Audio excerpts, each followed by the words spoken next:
Queridos irmãos e irmãs, boa noite. Que estejamos bem confortáveis na cadeira, né? Que esses 30 minutinhos ele passa bem rápido e que a gente possa, como disse a nossa irmã Janete, sair daqui mais aliviados, mais tranquilos, com um pouquinho mais de aprendizado sobre a doutrina espírita, né? Hoje nós vamos conversar um pouquinho sobre cristianismo, né? O cristão e as suas obras. Às vezes as pessoas perguntam: espiritismo é cristão? Que religião que é cristã? O que é que isso significa? Vocês são espíritas? Sim, somos. Vocês são cristãos? As pessoas perguntam, existe a dúvida. Então hoje nós já vamos sair daqui com uma resposta bem definida, que não é a Shirley que está respondendo, é o nosso Evangelho, né? É o nosso guia, o nosso modelo, que são os ensinamentos do Cristo, né? Já estou dando a deixa. Está lá no Evangelho, esse é Evangelho segundo o Espiritismo, que é esse livrinho aqui, esse aqui. Lá no capítulo 18, lá no item 16, aonde fala que reconhece-se o verdadeiro cristão pelas suas obras. Então, quando as pessoas começam a se questionar se tal religião é cristã ou ela não é cristã, porque ou ela não segue uma Bíblia, ou ela não segue um Alcorão, ou ela não segue qualquer um outro instrumento de fé, as pessoas ficam em dúvida, será que é cristão ou não é? Aqui no Evangelho já se diz que o verdadeiro cristão, ele é conhecido pelas obras dele. Então, quem seria esse cristão? O que é ser cristão?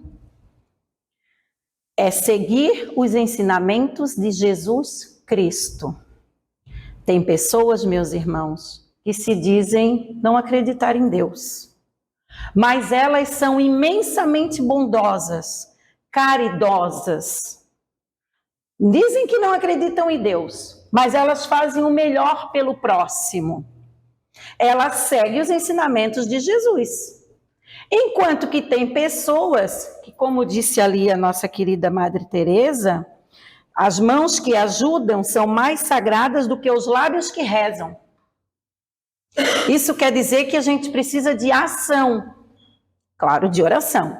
Mas isso quer dizer que o fato de eu estar pontualmente em um lugar que eu vou para exercer a minha fé, e a partir do momento que eu saio dali, eu não consigo praticar, ou eu não pratico nada daquilo que eu ouvi, eu estou sendo menos cristã do que aquele que não vai a lugar nenhum, mas que está sempre ajudando o próximo.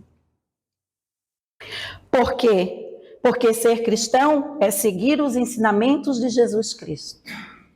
A pessoa que ela se doa, a pessoa que ela se coloca no lugar do outro, a pessoa que não procura não magoar ninguém, passar por cima de ninguém para conseguir o que quer, objetivos, né? Essa pessoa, ela segue os ensinamentos do Cristo. Aí eu fico perdendo horas e horas em oração, né? E aí quando eu preciso exercer toda aquela palavra bendita que entrou aos meus ouvidos, eu jogo por água abaixo. Essa semana eu estava conversando com uma amiga sobre isso, que agora veio a calhar aqui nesse momento, que ela dizia assim, nossa, quando eu saio do centro espírita, eu tomo aquele passe, eu saio tão bem, eu saio tão leve. Ai, como é bom, né, Shirley?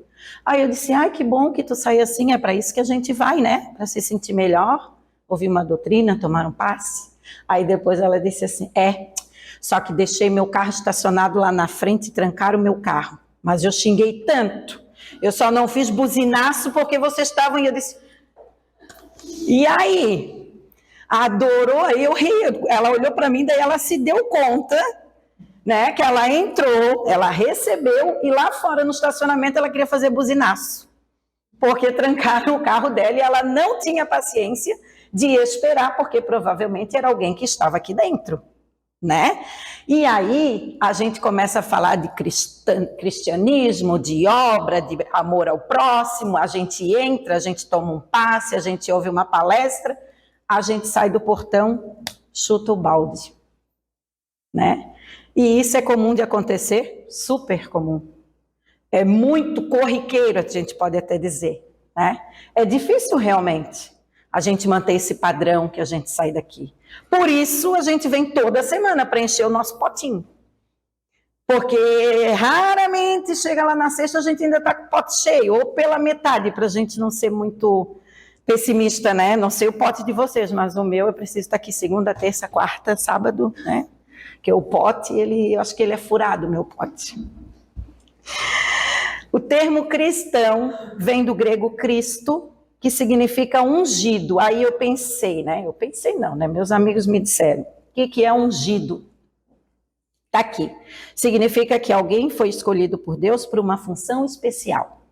Aí tem outras religiões, né, que fazem a unção, né, a pessoa é ungida com olhinho, com reza, com oração, né, cada religião com seu ritual, porque aquela pessoa que está sendo ungida, ela é uma pessoa que ela é escolhida por Deus, né, então Cristo significa ungido, e ungido significa que alguém foi escolhido por Deus para uma função especial, que nesse caso que nós estamos vendo, essa pessoa, quem seria esse espírito grande, como a gente diz aqui, manezinho do graúdo, né?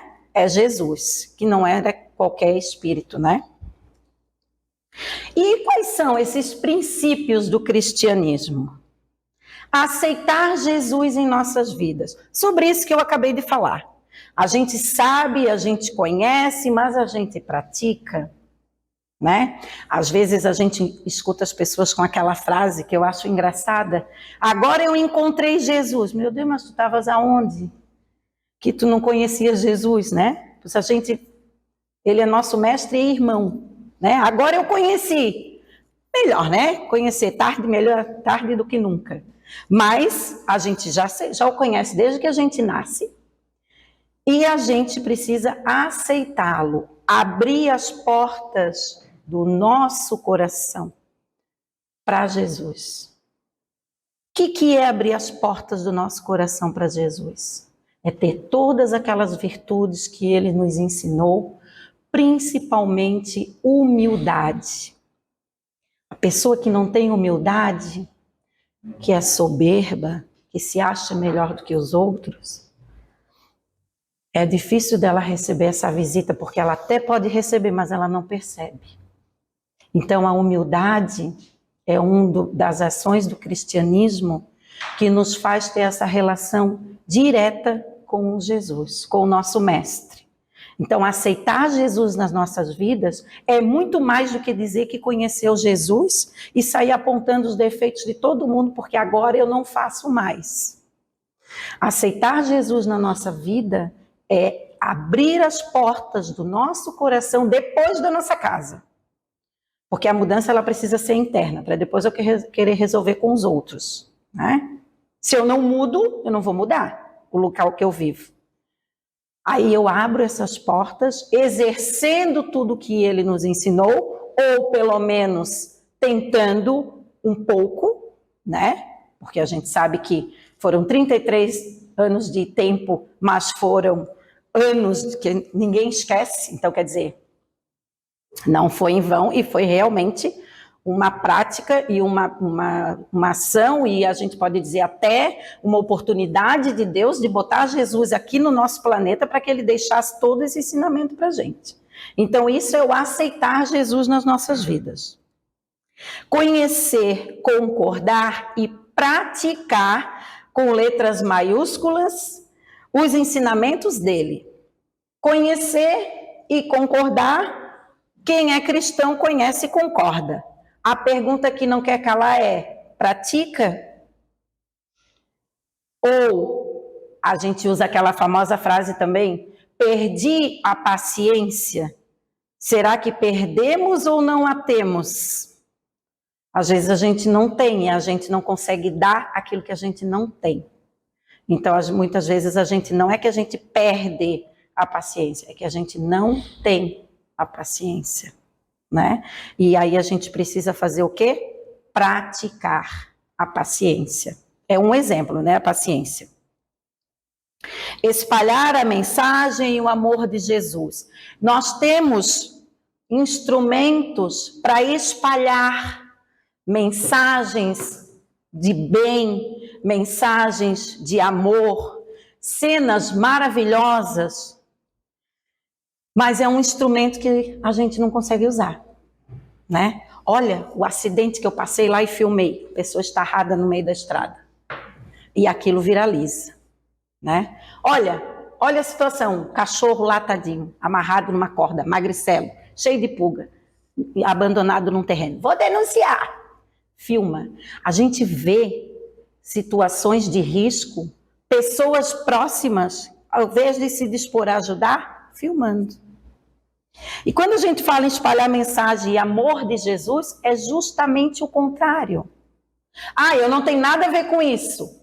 Bom, se eu não tenho nada a ver com isso, eu não preciso filmar, né? Se eu não posso ajudar, eu também não vou atrapalhar. Então, eu tenho mais é que passar direto mesmo. Agora, se eu me sinto na obrigação, no dever ou no direito de filmar alguma coisa errada que está acontecendo, eu já estou envolvido. Porque ali eu vou divulgar. E aí eu sou o quê? Eu sou quem emitiu toda aquela situação. Então, eu sou responsável por espalhar aquela mensagem. E não é isso que um cristão faz, né? Mesma coisa, assuntos pessoais. Vou te contar uma coisa, a fulana me contou, mas não posso contar para ninguém. Vou contar só para ti. Fulana me contou, eu não posso contar para ninguém, mas eu vou contar só para ti. Estou espalhando mensagem de amor? Não. Estou espalhando o quê? Fofoca, né? Diz que me diz que, como dizia minha avó. A vida cristã é baseada na palavra de Deus, que é amor ao próximo, caridade, fé, né? Essa é a palavra de Deus. E Cristo disse que onde tiver 2 ou mais pessoas reunidas em meu nome, eu lá estarei. Então isso é um ato cristão. Porque se tem 2 ou mais pessoas falando em nome dele, estão praticando um cristianismo, porque estão falando do Cristo, lá ele estará. Então a gente fica sem dúvida alguma se somos ou não somos cristãos. Agora a gente pode ficar se perguntando se nós agimos dentro dos princípios do cristianismo. Aí é uma reflexão que cabe a cada um de nós. Levar para casa como deveres. Nós espíritas entendemos que fora da caridade não há salvação, né? Isso é fato. Fora da caridade não há salvação. Isso só é possível quando amamos o próximo como a nós mesmos, ou seja, desta forma estamos amando a Deus. Às vezes a gente se pergunta assim, eu já me perguntei muitas vezes, né? Agora eu já consegui entender. Meu Deus, como é que eu vou amar o próximo como a mim mesmo se aquela pessoa eu não posso nem olhar? E aí a gente fica na dúvida, como que eu vou amar o próximo como a mim mesmo? Se a farinha é pouca, o meu pirão primeiro. Né? Esse amar ao próximo como a nós mesmos também é respeitar o próximo. E mais, meus irmãos, é não fazer a ele o que eu não gostaria que fizesse para mim. Eu já o estou amando, já estou o respeitando. Porque se eu não gostaria que fizesse para mim, para os meus entes queridos, eu não vou fazer nem para ele e nem para os entes queridos deles. É simples assim. Aí isso é amar o próximo como a nós mesmos. É ter uma palavrinha que está bem na moda, que é a empatia, que é se colocar no lugar do outro. Amar, a gente significa, tem essa definição de amor como abraçar, beijar, dar presente, mas esse respeitar também é uma forma de amar, de se colocar no lugar, né? Gostaria que fizesse isso para mim? Ah, não, eu não ia fazer. Então, eu não vou fazer. Não vai ser útil para a pessoa, porque não seria útil para mim, né? É a gente ter essa consciência. A gente já está amando, porque daí a gente não está botando a nossa raiva, que a gente tem, ou mágoa, ou sei lá, de uma pessoa, a gente não está colocando em primeiro lugar. A gente está colocando em primeiro lugar o respeito. E isso é amar o próximo, né? Também. Afinal, de que obras essas que estamos nos referindo? O cristão e as suas obras. Que obras seriam essas? São ações realizadas em amor e caridade que demonstram fé e compromisso com Jesus. Às vezes, a gente não faz as coisas porque a gente tem medo da lei do retorno, né? Da ação e reação. Porque a gente sabe que tudo que a gente planta, a gente colhe. Então, se eu já não fiz, não é nem porque eu sou uma pessoa boa, eu já não fiz porque eu tenho medo. Tá falando mal do filho do vizinho? Tens um neto. Tá falando mal. A gente se vê fazendo coisas que a gente já criticou alguém. Né? A gente se vê fazendo ações ou vivendo em situações que a gente muito julgou. Fulana, meu Deus, só faz aquilo, daqui a pouco tá lá a gente fazendo. E o melhor de tudo isso é que quando, como diz a minha mãe, a gente está apagando a língua, a gente sabe. Dentro da nossa cabeça a gente pensa assim, estou pagando. Porque a gente sempre sabe, né? Por isso que vocês estão olhando para mim e rindo. A gente sempre sabe. Então, as ações realizadas em amor e caridade que demonstram fé em compromisso com Jesus são essas nossas obras. Vamos esmiuçar essas obras? Vamos exemplificar?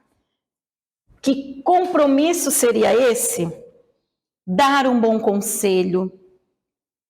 Chegam pessoas próximas da gente, às vezes, completamente desorientadas, envolvidas num emaranhado, numa situação, seja qual for, e vêm nos contar o que a gente tem que fazer. A gente tem que dar um bom conselho. A gente tem que tentar mediar, apaziguar, acalentar, e não botar a lenha na fogueira. Eu te avisei, para te não dar bola, agora tá aí, ó. A gente adora dizer eu não te avisei, eu te avisei, pelo menos, principalmente para filhos, né? Mas às vezes é um momento de pegar aquele gancho, né, Janete, que é a psicóloga nossa, e dar um bom conselho, né? E não é um momento de ir lá e ainda dar uma espizinhada, né? Vixe! Então, é uma obra, somos cristãos, não somos? Corrigir os erros não é fácil, né? Corrigir erro não é fácil. Porque primeiro tem que admitir que erra. E a gente... É difícil que a gente admite que erra. A gente sempre culpa... Eu fiz isso porque ele... né? E a gente custa. Mas, uma dica. Lá com a cabecinha no meu travesseiro, entre eu, o meu anjo de guarda e o nosso pai... Vamos admitir, já é um começo. E vamos corrigir. Não consigo, Shirley. Não consigo abrir a boca, chegar perto de uma pessoa e pedir perdão. Não sei, tem um bloqueio. Não consigo. Pedir perdão. Pede em pensamento, acalma teu coração, demonstra em ações. A pessoa percebe que você está se redimindo. Né? Vamos começar assim, até chegar na evolução de bancar os erros que a gente comete, porque a gente ainda não consegue bancar. A gente sai pela tangente, a gente justifica pelo outro, é muito parecido com situação com crianças. Por que tu estás brigando com o teu amiguinho? Foi ele que começou. A gente faz exatamente isso, só que de outra forma. Né? Corrigir os erros, uma obra, uma grande obra. Aprender e praticar. É uma obra e é uma prova, né? É uma prova, aprender e praticar. Consolar os aflitos. Às vezes não percebemos a aflição das pessoas. A aflição delas está escondida num sorriso e a gente não percebe, mas às vezes elas estão pedindo socorro. Às vezes acontece coisa pior e a gente se questiona por quê? Por que que ela não falou? Por que que ela não disse? Por que que ela não fez? E muitas das vezes ela falou, ela disse e ela fez. Nós é que não percebemos. Então, ter ouvidos de ouvir e olhos de ver. Se dispor a ouvir a pessoa que está nos procurando. Ter esse tempo que é pequenininho, mas que pode ser eterno. Evita muitas coisas, muitas tragédias. Então, consolar os aflitos. Se não temos palavra para dizer na hora do consolo, porque às vezes a pessoa passou por um trauma muito grande, demos um abraço. E dizemos no ouvido dela, eu não sei o que te dizer, mas eu estou aqui. E recebo o meu abraço. É um consolo. Entrarmos nessa casa espírita, sentar e receber toda essa energia não é um consolo? E a gente está falando com algum espírito aqui? Nós estamos todos envolvidos com eles, intuídos, recebendo deles, mas nem todo consolo se resume em blá, blá, blá. Às vezes não é necessário, meus irmãos. Então, consolar é uma grande obra. Vocês perceberam que todas essas obras aqui não estão nem envolvendo dinheiro? É grátis. Né? É abraçar, é ouvir, é se doar, é tirar um tempinho, é nos corrigir. Até aqui ninguém precisa pagar boleto. Perdoar as injúrias. Tudo bem, é difícil praticar o perdão. É uma das maiores provas que a gente ainda tem. Mas se respeitar. Respeitar o distanciamento. Respeitar a presença. Não consigo ainda, então não preciso ir. Não consigo. Fico em oração, não fico excomungando, não fico pedindo a maldade que aconteça. Né? Quero ver, todo ano eu que faço essa festa. Esse ano eu não vou mesmo me meter só para ver o que eles fazem. Já desejando que dê errado, porque tem alguém lá que a gente não consegue perdoar, porque tem alguém lá que tomou uma rédea que a gente acha que é nossa. A gente adora dominar. Isso é muito sutil, o nosso domínio. Às vezes nós encontramos quem gosta de dominar igual a gente. E aí, como diz o ditado, dois bicudos não se beijam, alguém tem que ceder. Né? Como eu sou cristã, e como eu sei que perdoar é uma obra, eu vou começar essa obra. Né? Exercer a paciência perante as fraquezas, porque daí a gente se lamenta, a gente se joga literalmente na cama, a gente quer todo mundo à nossa volta ou não, né? Fulano não me ligou, estou assim há 3 dias, até agora ele não apareceu. Ou o contrário, não quero ninguém aqui, quero ficar sozinha, vocês não... Enfim, né? Tem para todos os tipos. Exercer a paciência perante as fraquezas, meus irmãos. Se nós queremos, que eu acredito que nós aqui, eu quero, não sei vocês, mas eu quero muito ser paciente, né? Eu preciso do quê? Eu preciso de dificuldade, porque paciência não dá para tomar, não é gotinha homeopática, não é uma planta que eu vou lá fazer uma horta de paciência e vou comer uma salada todo dia. Como é que eu vou ter paciência? Tendo uma dificuldade. Né? Para eu exercê-la. E ter essa dificuldade de exercer a paciência não é reclamar e nem cobrar dos outros. É comigo. A paciência é para mim. Bem simples, né? Só que não. Orar, vigiar e confiar. Tem até um livro que é com esse tema, orar e vigiar, né? Orar, vigiar e confiar. Confiar é assim, ó. Às vezes a gente pede, a gente espera e não acontece. Porque muitas vezes ou não soubemos pedir ou era um livramento. Porque nem tudo que a gente pede nos convém. Lá em cima ele sabe. Queria tanto. Então, quando a gente diz confiar, é confiar naquilo que vem para a gente. Queria tanto, me empenhei, estudei, passei a noite em claro, botei no celular, a prova do concurso era às 7 horas da manhã, saí de casa às 5 para não pegar fila, e me preparei e não passei. Confia. Você fez a sua parte, não deu? Confia. vem coisa melhor, ou aquilo não é a sua função no momento, ou você tem que ficar mais um tempinho fazendo o que você já faz, porque você é muito bom nisso, porque é o que você combinou antes de descer. Aí você combina, a Shirley combinou para ser professora, do nada ela quer fazer um concurso para ser promotora. Eu não vou passar. Primeiro que eu não me preparo, né? Mas tem pessoas que se doam, mergulham de cabeça, fazem tratamento para poder querer aquilo e aquilo não acontece. Aí se frustra, se deprime. Mas confia, meus irmãos, confia. Tem coisas melhores para vir, porque Deus, Ele é o nosso Pai. E quem é o pai que quer o mal para o filho?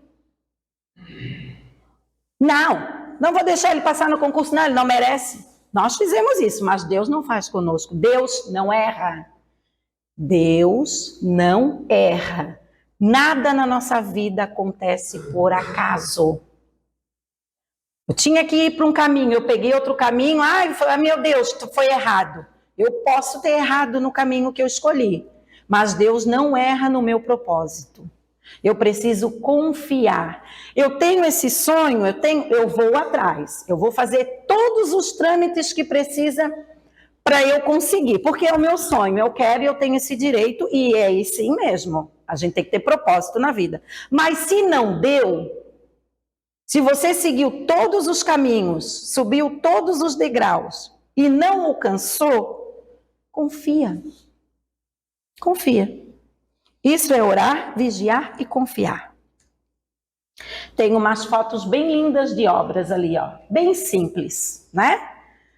Para a gente terminar com esses exemplos ali, ó. Pegar a mão, dar um abraço, olha, coisa mais linda, as duas crianças. Quando é criança, sempre a gente como é que diz? A gente se emociona mais, né? Toca mais na gente, né? Olha ali, não tem preconceito, é maravilhoso, né? Ali também em cima, ó, no alimento. Então são obras que não definem qual é a tua religião, define quais são as tuas obras. Aí você pode bater no peito e dizer que você é cristão. Aí você não vai julgar ninguém, seja de qual for a religião. Ah, mas a tua religião não é cristã, né? Porque vocês não seguem a Bíblia, vocês não seguem. Não é sobre isso. É sobre ensinamentos de Cristo. Quem quiser se aprofundar um pouquinho mais nessas obras, está aqui no Evangelho, no capítulo 18, tá? Ele fala todo sobre as obras dos cristãos. A doutrina está aqui para isso, para nos esclarecer. E para a gente falar com propriedade quem nós somos, de onde viemos e para onde vamos. Né, Rita? Para a gente falar com propriedade. Para a gente ter a resposta na ponta da língua. Para a gente se sentir inserido num determinado lugar. E a doutrina espírita, ela faz isso. Ela nos envolve e ela nos insere na fé raciocinada, né? Na fé das possibilidades, do possível e não do impossível. Obrigada, meus irmãos, pela atenção, pelos olhares, pelos sorrisos, que me conforta, porque daí eu sei que eu não sou a única, né? E que a gente possa ter uma excelente semana, e agora a gente se prepara para o passe, que é a segunda parte do nosso trabalho de hoje.